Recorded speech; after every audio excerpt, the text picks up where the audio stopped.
country has never had a woman president. Grace said, no girls ever? Mrs. Barrington said, I'm afraid not. So Grace sat at her desk and she stewed. She was upset. Who ever heard of a crazy thing like no girls for presidents? So finally she raised her hand. How do you raise your hand? That's what she did.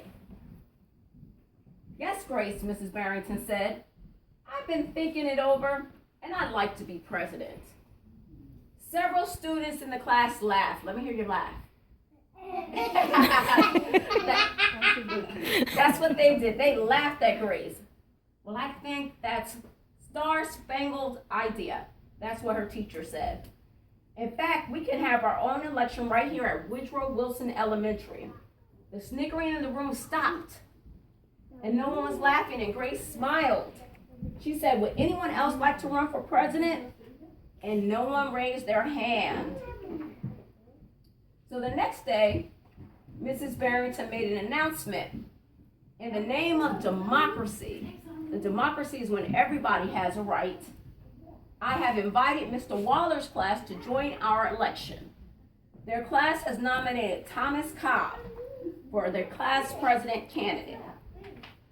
So you have Thomas Cobb, who's running against Grace. Does Grace look happy?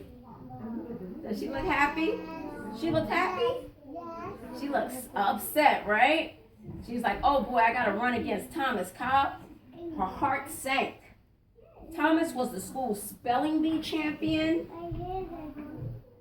He was also experiments that always won the science fair. He won the blue ribbon, and he was a soccer team champion.